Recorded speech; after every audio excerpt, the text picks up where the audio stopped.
이런 많은 경험들을 하고 싶어 하시는 거는 똑같을 것 같습니다. 누구나 다. 세계 최고의 비싼 자동차 타시고 싶죠? 세계 최고로 비싼 집 한번 살아보고 싶죠?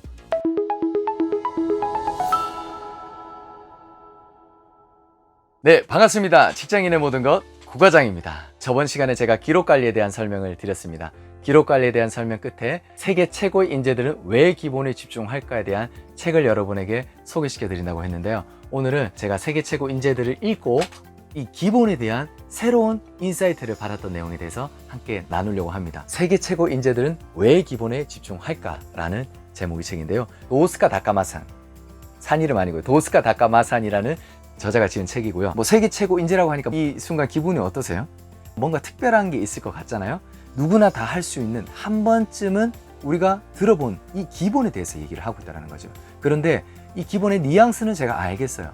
근데 뭔가 깊은 뜻은 잘 모르겠어요. 여러분이 생각하는 기본은 무엇인가요? 기본의 뜻은 두둥. 자, 터기자의 근본 본자입니다. 터가 되는 근본이라는 뜻이 바로 기본이라는 뜻이에요. 자, 여기까지는 한자 뜻이에요. 그런데 도스카 다카마사 씨가 말하는 이 기본이라는 뜻은 똑같이 알고 있지만 꾸준히 실천하기가 힘든 것이 바로 기본이라고 얘기를 하고 있습니다. 다시 반복할게요. 똑같이 알고 있지만 여러분과 저가 알고 있는 내용이에요.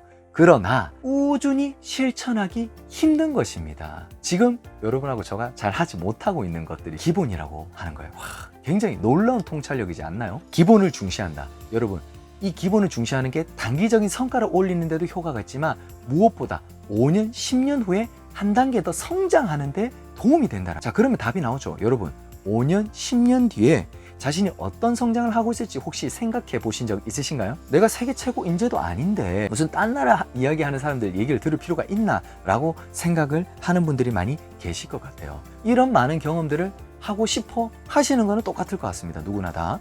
세계 최고의 비싼 자동차 타시고 싶죠? 세계 최고로 비싼 집 한번 살아보고 싶죠? 그리고 세계 최고로 비싼 레스토랑에도 가보고 싶고, 뭐 전자기기가 됐든 우리가 세계 최고는 다 경험을 하고 싶어요. 그런데 막상 우리가 이 세계 최고의 경험을 하고 난 다음에 어떻게 되나요? 밑으로 내려가기가 굉장히 이제 불편해지는 감정이 느껴지는 거예요. 이제는 올라갈 수밖에 없다라는 거죠. 그래서 책 한 권에 이 세계 최고 인재를 만난다라는 거는 굉장히 큰 행운이라고 생각을 해요. 여러분 곁에 이런 세계 최고 인재들을 몇 명씩 이렇게 두는 거는 또 어떨까 생각을 합니다. 왜 이분을 세계 최고 인재라고 하냐면 제가 간략히 소개를 한번 해드릴게요. 첫 번째, 이 사람은 일본의 게이오 명문대학교 출신이에요. 그리고 두 번째는 골드만삭스 출신이에요. 골드만삭스의 평균 연봉이 약 3억 8,500 정도가 된다고 해요. 여러분, CEO 연봉이 100억 정도 되면 많이 받는 거 아닌가요? 자, 세 번째가 바로 하버드 MBA 출신이고요. 네 번째가 맥킨지 출신이라는 거예요. 자, 마지막에 말하는 이 세 가지는 소위 세계 0.1%만이 들어가는 곳이라는 거죠. 이분이 하는 말을 들어봤으면 좋겠어요. 어떤 차이점이 있는지 한번 얘기를 한번 들어볼 건데 우리하고는 완전 정반대일 것 같다는 느낌이 들어요. 골드만삭스와 맥킨지는 첫 번째, 노트를 매우 유용하게 잘 활용을 한다는 거예요. 경력과 직급에 상관없이 오히려 경력이 더 높은 사람일수록 노트를 매우 유용하게 잘 활용을 한다는 거죠. 개인 노트 있으세요? 두 번째, 요즘 디지털 기기 편리성에 익숙해진 이 젊은 직장인들이 펜 하나와 종이 한 장의 위력을 잘 모르는 것 같습니다. 그래서 활용 방법에 따라서 디지털 기기로 대체할 수 없는 무언가의 위력을 보여준다는 거. 그리고 세 번째, 문제를 해결하다가 벽에 부딪히면 근처 카페로 가서 시간을 보낸다고 합니다. 그냥 펜과 종이를 꺼내서 끄적끄적 적다 보면 좋은 아이디어가 떠오른다는 거예요. 그런 적 있으세요? 자, 네 번째, 골드만삭스에 입사한 몇몇 초기 선배들은 노트 쓰는 방법을 지도해 주셨다고 얘기를 합니다. 혹시 지도 받으신 적 있으세요? 아니면 뭐 지도를 해주거나 한 적이 있으신가요? 노트를 항상 휴대하고 다니고 회의 때는 무조건 메모를 한다. 이게 비즈니스의 상식이라고 얘기를 하고 있습니다. 그리고 다섯 번째, 노트를 들고 회의에 참가하는 자세는 사회인으로서의 최소한의 준비라는 거죠. 어떤 사람도 메모 없이 1시간 이상 이어지는 회의를 모두 기억할 수 없다라는 거죠. 5가지 이야기를 듣고 이 질문에 네 라고 대답을 2가지 이상 하신 분들 계시면 한번 손 한번 들어보실까요? 네, 뭔가 기록을 잘하면 성과가 나는구나 라고 일단 감은 좀 잡히죠. 네, 맞습니다. 그럼 잘 따라오고 계신 거예요. 자, 세계 최고 인재들이 어떻게 이제 기록을 하는지 한번 볼게요. 자, 첫 번째, PT 자료를 작성할 때 효과적인 방법은 우선 손으로 써보는 거라고 얘기를 하고 있습니다. 결과적으로 좋은 자료를 만들어줄 뿐 아니라 시간도 단축을 시켜준다는 거예요. 그리고 두 번째, 맥킨지 컨설턴트는 반드시 수기로 자료를 작성을 한다고 합니다. 컴퓨터 타자 치는 게 아니고 펜으로 작성을 한대요.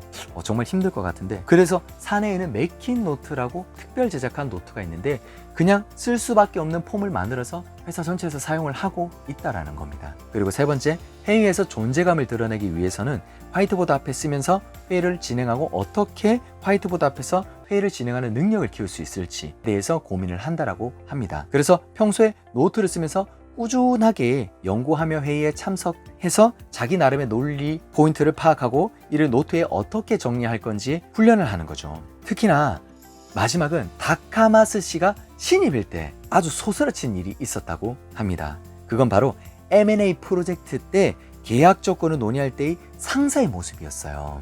구체적인 조항을 작은 것 하나도 빠짐없이 적어가고, 그리고 회의에 오가는 내용을 끊임없이 메모하면서도 주도적인 발언을 계속해서 쏟아내는 상사의 모습은 아주 놀라울 정도였다고 합니다. 정말 이 메모하면서 주도적인 발언하는 거, 이거 굉장히 쉽지는 않거든요. 저도 이 책을 읽기 전에는 저한테 해당되는 내용이 거의 없어서 뭔가 좀 존경스럽다 하면서 뭔가 좀 위축이 좀 되는 듯한 느낌이 들더라고요. 어쨌든 나도 한번 따라서 해보기로 작정을 하고 실천을 해서 만들었습니다. 그게 바로 이것입니다. 짜잔! 항상 저는 이 자기관리 노트를 가방에 넣고 다니는데요. 이 노트는 목표를 관리하는 데 있어서 굉장히 효과적인 도구입니다. 저는 개인적으로 이게 정말 좋더라고요. 뭐 직장 생활하면서 너 학교 어디 나왔어? 뭐 학점 얼마야? 이런 거 안 물어보고 너 매출 얼마 했어? 순이익 달성했어? 안 했어? 했으면 예, 했습니다. 오케이. 안 했으면 구사를 좀 먹고, 네, 이렇게 그냥 매출로 물어보는 거예요. 성과죠. 네, 그런 게 저는 좋더라고요. 그래서 모든 직장의 업무의 출발은 바로 이 목표의 시작에서 목표로 끝난다라고 얘기해도 과언은 아닐 것 같습니다. 자, 그럼 다음 시간에 저의 성과 창출의 기반이 된 이 제 종합 노트를 소개를 시켜드리겠습니다. 참고로 골드만삭스와 맥킨지에서는 볼 수 없었던 노트입니다. 기대하셔도 좋습니다. 네, 그럼 오늘은 여기까지 하겠습니다. 구독과 좋아요, 알람 설정 부탁드립니다. 구독하고 함께 성장하자. 함성!